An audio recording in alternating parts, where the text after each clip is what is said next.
Dinner again. So I am making the second part of my dinner. I am making ratatouille. Now, growing up, my mom used to struggle to get me to eat my vegetables, but now I find that I enjoy eating vegetables, and ratatouille is a really nice way to just kind of put all your vegetables together. Now, the other great thing about this recipe really is that I make it mostly when when my vegetables are starting to go bad. So it's a nice way to just really throw in whatever you have left over in your fridge and just make yourself a really nice dinner. So I am using mainly some yellow squash, some zucchini, eggplant, some red bell peppers, some mushroom, and some onions. That's pretty much it. Now if I had anything else, I would probably just throw it in there.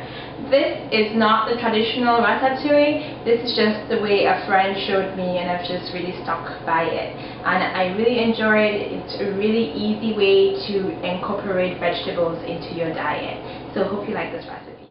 I already washed and prepped my vegetables, so I'm gonna start off by adding some zucchini, some eggplant, and some yellow squash. Following this up with some red bell peppers and some mushrooms. The thing is, you can cut your vegetables however size you like, but the goal is just to get them kind of the same, that way they cook evenly.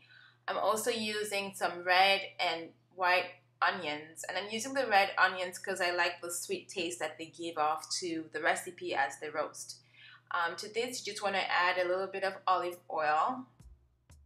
It doesn't need to be extra virgin olive oil because that burns faster.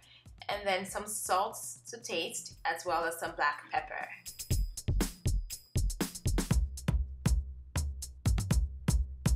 And for extra seasoning, I'm also adding in some fresh thyme.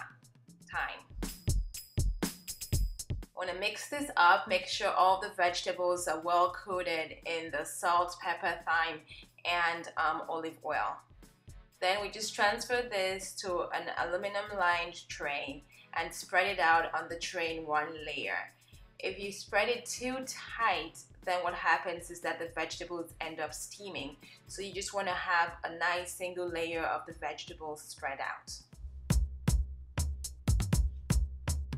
You can then transfer this into a preheated oven. Your oven should have been preheated around 400 degrees. Then in a separate pot, you want to heat up some oil, throw in some garlic. I'm using whole garlic, which I just sliced in halves.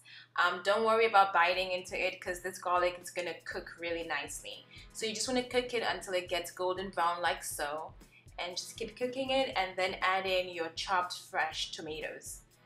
The goal with the tomatoes is to kind of cook it to the point where you're not tasting that tangy, sour taste anymore. So you're going to keep cooking it on high heat until everything kind of breaks down and you start to see the tomatoes turning to orange, and that's the perfect time to start seasoning.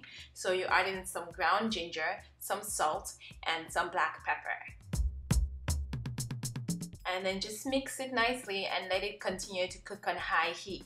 So as you can see, the color is really changing. It's losing its sour taste and getting more to an orange color.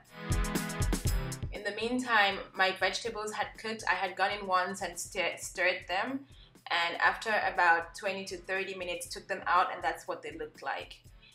I let my tomatoes continue cooking, continue changing in color, and you can see it's starting to thicken up. If you find that the tomatoes are starting to burn, you can add a little bit of water and let them continue cooking until you cannot taste that tangy taste anymore. Then you want to just go on and transfer your roasted vegetables that just came out of the oven into your cooked tomato paste. You want to mix that up and just stir it really nicely, but be careful not to stir too much because you don't want everything to kind of get mushy. So just stir it lightly and you're pretty much set. You just want to go ahead and cover this, turn the heat to low, and just let it simmer for about 10 more minutes, and your meal is pretty much ready. You can then serve it with whatever protein you like. And that's pretty much it, guys. I hope you like this recipe. It's a quick, nice way of eating all your vegetables before they go bad. And as always, bon appetit, and until next video, please rate, comment, subscribe, and enjoy. Bye!